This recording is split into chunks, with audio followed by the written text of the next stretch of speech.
आज हम चर्चा करेंगे अलाउद्दीन खिलजी की मार्केट कंट्रोल पॉलिसी यानी बाजार नियंत्रण प्रणाली के बारे में। यह टॉपिक बड़ा ही महत्वपूर्ण टॉपिक है। किसी भी प्रकार की प्रतियोगी परीक्षा हो या विश्वविद्यालय का एग्जाम हो, उसमें इस टॉपिक पे प्रश्न सदैव ही पूछे जाते रहे हैं। अलाउद्दीन खिलजी की मार्केट कंट्रोल पॉलिसी की बात करने से पहले हम जानते हैं अलाउद्दीन खिलजी के बारे में कि यह कौन थे। सल्तनत काल में एक के बाद एक 5 राजवंशों का राज रहा। इसमें से ही एक राजवंश था खिलजी वंश।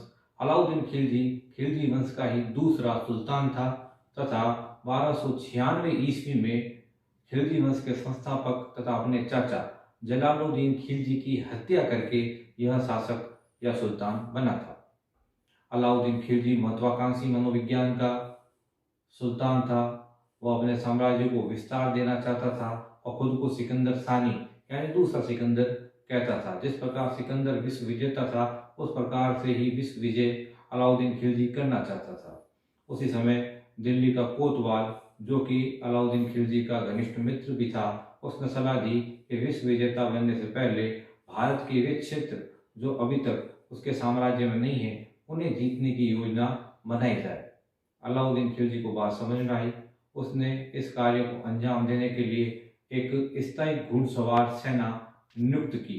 फरिश्ता नाम के इतिहासकार बताते हैं कि अलाउद्दीन खिलजी ने 4,75,000 घुड़सवार सैनिकों की एक विशाल सेना स्थापित की थी और ये एक स्थायी सेना थी तथा इसे नकद वेतन देना प्रारंभ अलाउद्दीन खिलजी द्वारा किया गया।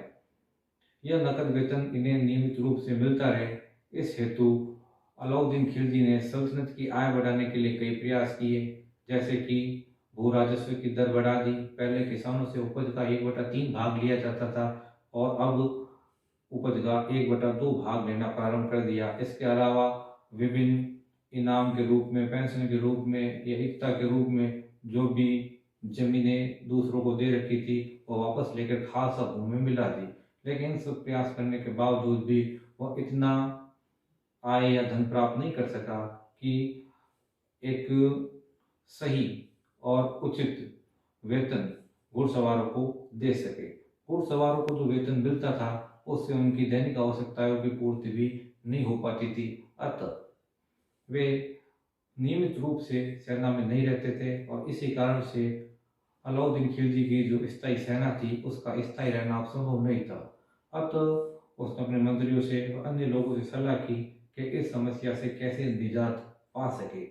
इस समस्या का निजात या निवारण के रूप में ही जो उनके सामने एक प्रारूप आया, वही था बाजार नियंत्रण प्रणाली। बाजार नियंत्रण प्रणाली में उन्होंने यह बात सोची कि अगर हम घुड़सवारों का वेतन नहीं बढ़ा सकते, तो हम उनकी आवश्यकताओं को जानकर उनके आवश्यक ताकि जो चीज़ें हैं, जो आवश्यकता की सामग्री है, उनकी दर कम करके निश्चित कर दें, तो वो जो वेतन उन्हें मिल रहा है, उस वेतन से उन सभी चीज़ों की आवश्यकताओं की आपूर्ति हो जाएगी और जब उसके परिवार की दैनिक आवश्यकताओं की पूर्ति हो जाएगी, तो वह सेना में स्थायी रूप से रहेगा। इसी को मूर्त रूप देने के लिए अलाउद्दीन खिलजी ने बाजार नियंत्रण प्रणाली या मार्केट कंट्रोल पॉलिसी लागू की। यही उसका उद्देश्य था और चरणबद्ध तरीके से कई प्रकार के निर्णय या कई प्रकार के नियम इसमें बनाए गए। सबसे पहले अलाउद्दीन खिलजी ने उन आवश्यक चीज़ों की सूची बनाई जो कि एक सैनिक के लिए या एक सामान्य व्यक्ति के लिए आवश्यक होती है। उदाहरण के रूप में जैसे कि चावल, और इन सब चीज़ों की, इन सब सामग्री की दर भी निश्चित कर दी। जैसे चावल था 5 जितल प्रति मन। मन से यहाँ मतलब 40 किलो से नहीं है, 16 किलो से है। उस समय मन 16 किलो का हुआ करता था।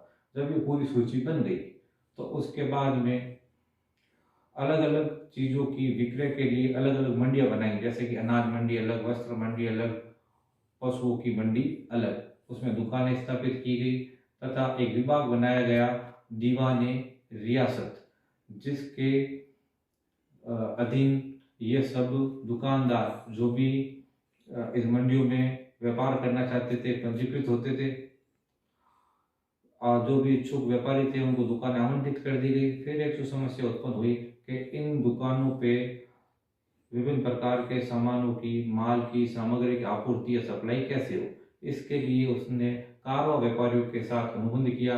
कारवा व्यापारी वो होते थे जो एक स्थान से सामान खरीद कर दूसरे स्थान पर बेचते थे, ये घुमंतु हुआ करते थे। इनके परिवार को यमुना के किनारे बसाया गया तथा इन्हें अग्रिम राशि देकर निश्चित दर पर एक स्थान से सामान खरीद कर मंडियों तक सप्लाई करने का काम दिया गया, जिसमें इन्हें निश्चित कमीशन दिया जाता था।